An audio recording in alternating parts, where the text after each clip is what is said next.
विद्या भी हमें भविष्य बताती है। कभी कभी बहुत परेशानी में हम इसका सहारा ले एक लेते हैं। बात हमें बताओ कि भविष्य का मतलब है जो कुछ हमने पूर्व में कर्म किए हैं उसके अनुसार इस शरीर की रचना हुई और इस रचना में वो लिख गया है कि इतने वर्ष में ये, इतने वर्ष में शुभ अशुभ, सुख और दुख। ठीक है ना? अब जो हम भजन कर रहे हैं ये कहाँ लिखा था? हम इसके प्रभाव से लेख को भी मिटाएंगे, इसके प्रभाव से हम भगवान को प्राप्त करेंगे। हमारे भाग्य में कुंडली में नहीं लिखा भगवत प्राप्ति, हमारी कुंडली में नहीं लिखा कि हम कौन सी सिद्धि प्राप्त करेंगे भजन से। ये मानव देह केवल पशु का देह नहीं है कि जो हमारे भाग्य में लिखा वही हम केवल भोगेंगे।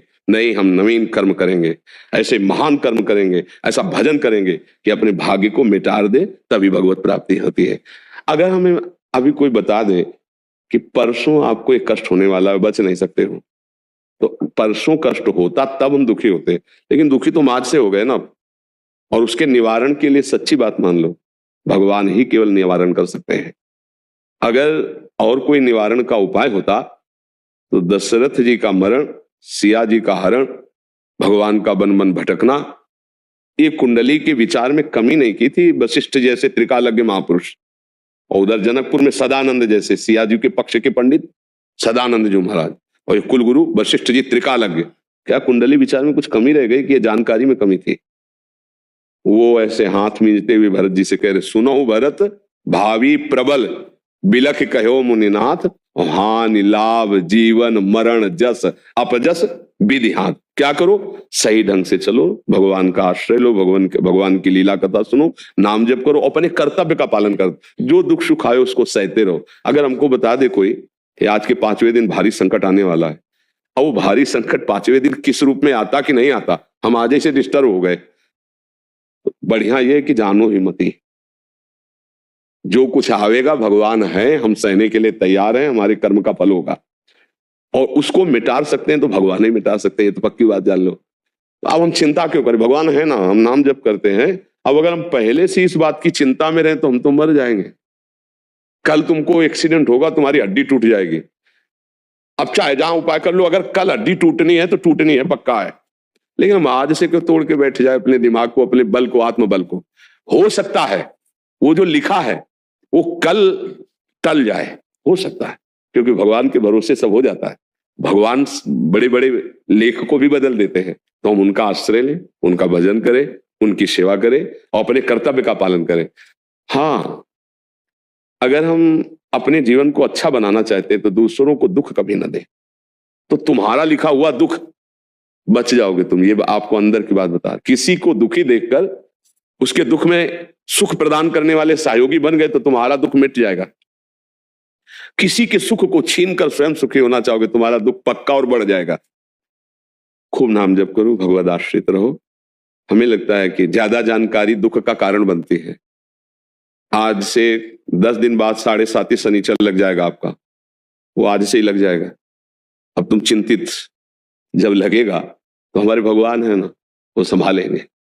तुम नाम जप करते भगवान के आश्रित है, जो दुख सुख आएगा देख लिया जाएगा। हम अपने सतमार्ग में चले तो निश्चिंत रहोगे, जो होना है सो होना है। जन्मेजय जी को पहले से पता चला कि परीक्षित जी को आज सांप काटेगा, तो सांप था ना, पूरी व्यवस्था की, बड़े बड़े मंत्रज्ञ, बड़ी बड़ी औषधि, बड़ी बड़ी व्यवस्था कि एक वायु भी वहां बिना आज्ञा के नहीं जा सकती, ऐसे मंत्रवेत्ता ऋषि बैठाल दिए, क्योंकि राजा थे। परीक्षित जी ने उन्हीं को तो मुकुट पहना करके तब फिर भागवत सुनी। जीव ही समय आया तक्षक के काटने का, तो ब्रह्म ऋषि लोग फल फूल लाकर राजा को समर्पित करते थे और उनकी जांच नहीं होती थी, क्योंकि ऋषियों की जांच। तो एक ऋषि के पुष्प में ही, पराग में, लाल दाने के रूप में छोटा रूप, इच्छाधारी होते तो महान, छोटा रूप धारण करके बैठ गए। जो ही ऐसे समर्पित किए, पुष्प ऐसे लिया और जीव ही ऐसे माथे में लगाने को विशाल रूप धारण करके काटते ही बस मोर अंतर ध्यान। रोक पाए? होनी थी। संगी ऋषि ने साप दे दिया था, आज के 7वें दिन भयानक विषधारी तक्षक सर्प काटेगा, और ऐसी व्यवस्था नहीं थी। एक खम्भ का महल बना था, औषधियों से खम्भ लेपित था कि चढ़ नहीं सकता, आसपास मंत्रों से कील दिया गया था, बड़ी भारी व्यवस्था थी कि परीक्षित जी को, लेकिन ना समय आया, काम हो गया। तो जो होना है उसके लिए हमें चिंता क्या करनी, टाल तो सकते नहीं, और जो टलना है वो भगवान टाल देंगे। तो हम आज से निश्चिंत होकर भगवान की शरण में भजन करते हुए और धर्म पूर्वक आचरण धर्म के करते हुए समय व्यतीत करें। हमें लगता है ज्यादा इस चिंता में नहीं फंसना चाहिए कि अब कल क्या होगा, ये हम जानकारी कर ले। बड़ी कृपा है कि हमें जानकारी नहीं है कि कल क्या होगा, तो हम आज से चैन से रह लेंगे, आज धर्म से जी लेंगे। नहीं, कल की चिंता में हमारा आज बर्बाद हो जाएगा, नहीं हो जाएगा वर्तमान, और कल पता नहीं वो आवे कि ना आवे, ऐसा भी हो सकता है। भगवान बचा ले, भगवान के आश्रित है, वो टाल सकते। मान लो एक्सीडेंट होना है कल, तो पैर में ठोकर लगी, वो भी तो एक्सीडेंट हो जाएगा। एक चबेटा लगा, थोड़ा अंगूठा फूटा, बच गए, बोले हो गया, वो निकल गया। तो भगवान ऐसा भी कर सकते, वो कर तुम अन्यथा कर तुम सर्व समर्थ है, हम मस्त रहे, उनके सहारे रहे। ज्यादा जानकारी हमें लगता है नुकसानदायक होती है, क्योंकि परेशानी बढ़ जाएगी ना दिमाग में। ज्योतिष शास्त्र सत्य है ऐसा नहीं, पर उसको जानने वाले हो। तो परीक्षित जी के जन्म लेते ही सब बता दिया गया था, ये होगा शास्त्र के जन्म। तो हमें लगता है अपने को बचना चाहिए, अपने दिमाग को सुरक्षित रखने के लिए भगवान की कथाएं पढ़ो, भगवान का नाम जप करो, भगवान के आश्रित रहो, अच्छे आचरण करो, जो होना होगा सो हो ही जाएगा।